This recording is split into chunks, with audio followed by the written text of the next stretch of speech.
S'il y a bien un cinéaste dont je n'ai pas oublié la rencontre, c'est bien David Cronenberg. C'était au milieu des années 80 pour Vidéodrome. James Woods aimait bien titiller Debbie Harry et déjà perçait sous les images la patte du grand Howard Shore, qui, je ne le savais pas encore, était déjà le compositeur de prédilection de Cronenberg. Très impressionné, je regardais tout de suite en arrière et je suis tombé sur Scanners et ses fréquences électroniques hallucinées.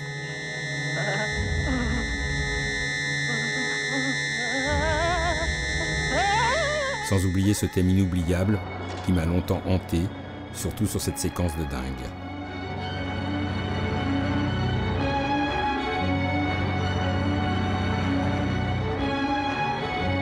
Et c'était loin d'être terminé, car ensuite j'ai croisé sur mon chemin The Brood, en français Chromosome 3, avec ses cordes mutantes et ses petits monstres vraiment terrifiants.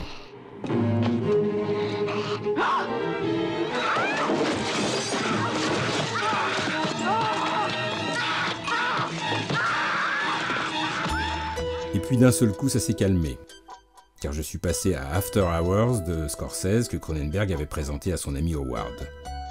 C'était assez électro, mais sur un mode nettement plus cool. Je soufflais un peu.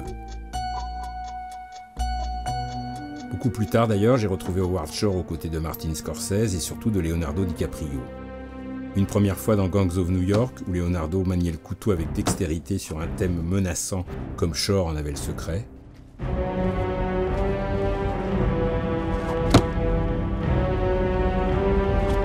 Une deuxième fois, beaucoup plus colorée, sur ce ballet aérien, avec cette fois des cordes lumineuses.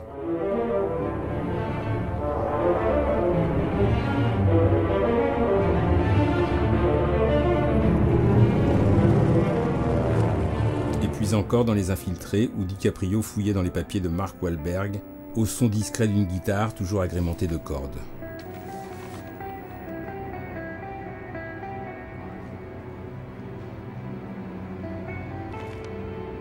Bon, puisque je parle de Scorsese, je n'oublie pas non plus Hugo Cabret, cette fois sans Leonardo, mais toujours avec notre ami Howard Shore, organisant un ciné-concert en fanfare sur quelques films de Georges Méliès.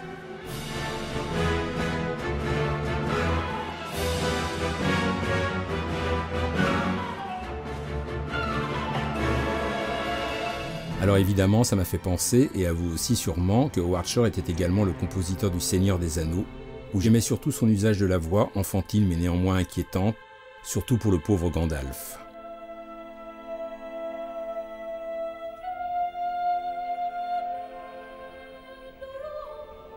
D'ailleurs, il avait récidivé sur le Hobbit, qui n'était pas vraiment ma tasse de thé, mais où, là encore, j'aimais tout de même ses chœurs majestueux, quelque part entre la tétralogie de Wagner et le Carmina Burana de Karl Orff.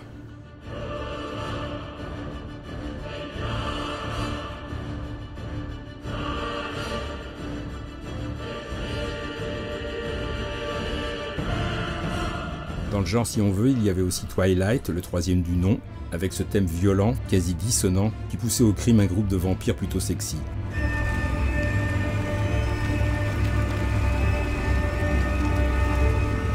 Et pour rester dans un registre enfantin et très numérique, j'ajouterais le très récent Prince oublié de Michel Hazanavicius, où, une fois n'est pas coutume, le Canadien Howard Shore, très habitué des studios hollywoodiens, posait sa musique sur la course croquignolesque d'Omar Sy et François Damien. Des Français, Howard Shore en avait rencontré d'autres. Et tout particulièrement Arnaud Desplechin. Dans Jimmy P par exemple, où Mathieu Amalric jouait au cow-boy avec sa petite amie.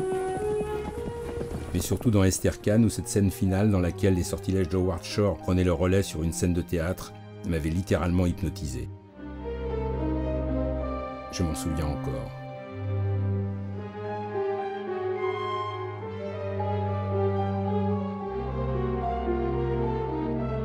Ah oui, sinon, Howard Shore avait encore croisé un autre Français, celui-là très international, j'ai nommé Barbet Schroeder, dans ses œuvres américaines, ici Jeune fille partagerait appartement, qui montrait que le compositeur avait un certain don pour les moments flippants.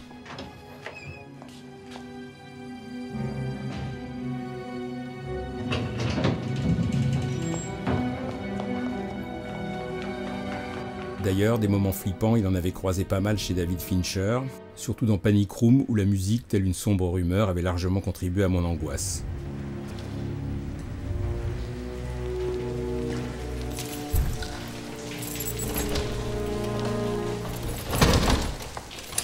Mais enfin, le grand Howard était aussi capable de motifs plus subtils et plus délicats, comme dans The Game, toujours signé Fincher avec Michael Douglas, en particulier sur ce montage Super 8 35 mm que j'adorais.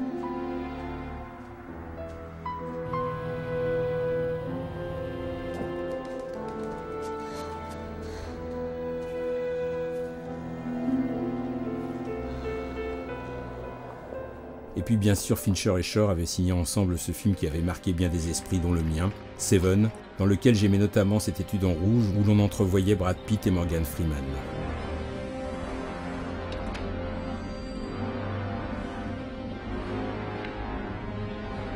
Tout ça m'avait ramené quelques années plus tôt à un autre classique du film de serial killer, le fameux Silence des agneaux, dans lequel Howard Shore déjà ornementait le visage terrifié de Jodie Foster.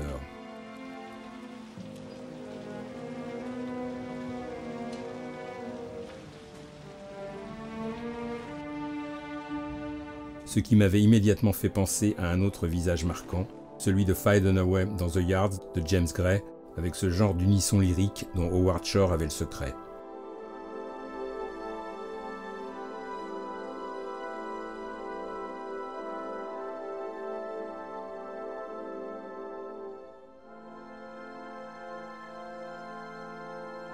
Bon, c'est bien joli tout ça, mais il est grand temps de revenir à celui qui fut et qui est toujours l'alter ego d'Howard Shore, David Cronenberg.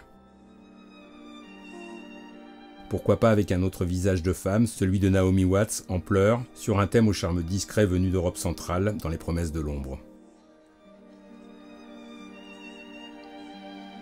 Puisqu'on est dans les derniers Cronenberg, restons-y, avec Maps to the Star, et un tout autre visage de femme, celui de Mia Wasilowska, qui avait inspiré à Howard Shore cette fréquence sourde qui rappelait ses débuts.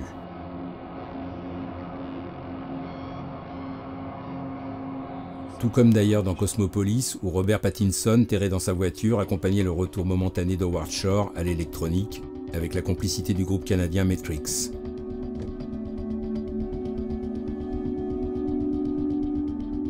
Sinon, j'aimais beaucoup la musique de chambre qu'il avait composée pour Undangerous Method, surtout sur cette séquence particulièrement frappante.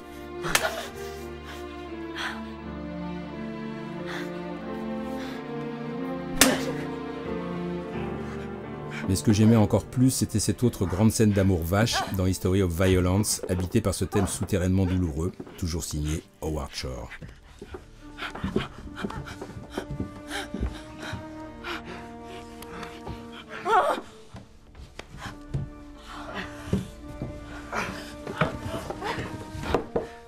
Et puis bien sûr, il y avait un sommet, celui de Crash.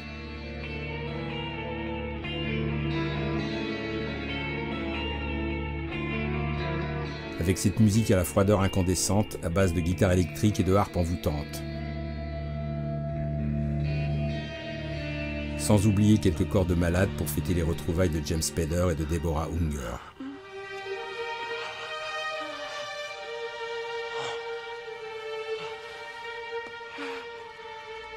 Toutes ces étreintes fougueuses me rappelaient celles qui unissaient John Lone et Jeremy Irons dans le trop méconnu M. Butterfly, où Shore laissait s'exprimer un vrai lyrisme.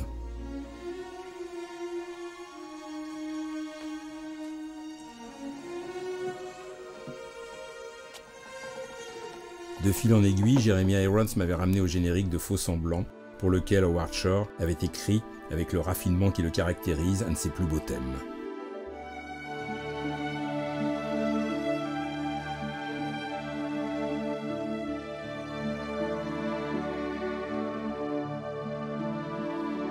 Dans le cafard de Spider, il avait composé pour le piano quelques motifs quasi atonaux qui allaient comme un gant aux postures schizophrènes de Ralph Fiennes.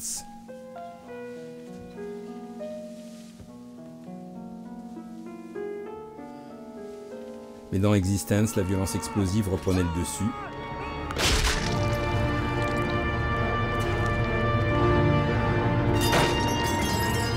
Ce qui n'était pas pour déplaire à notre compositeur, décidément rompu à tout. Et notamment au gore amoureux de la mouche, conçu musicalement et visuellement comme un véritable opéra qui aurait tout aussi bien pu s'appeler La Belle et la Bête.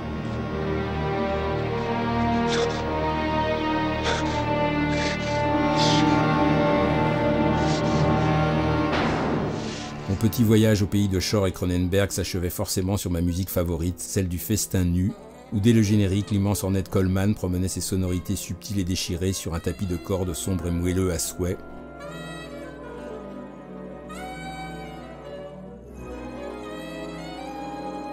Que je retrouverai beaucoup plus tard quand il s'agirait de passer la frontière.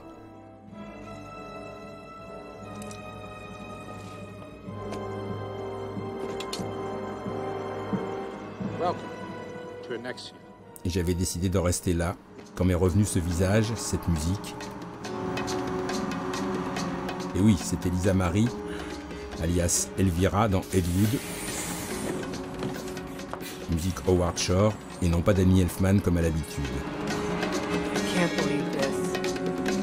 C'était toujours sombre et macabre, mais franchement, dans un style assez inhabituel, cette musique d'Howard Shore me remplissait de joie.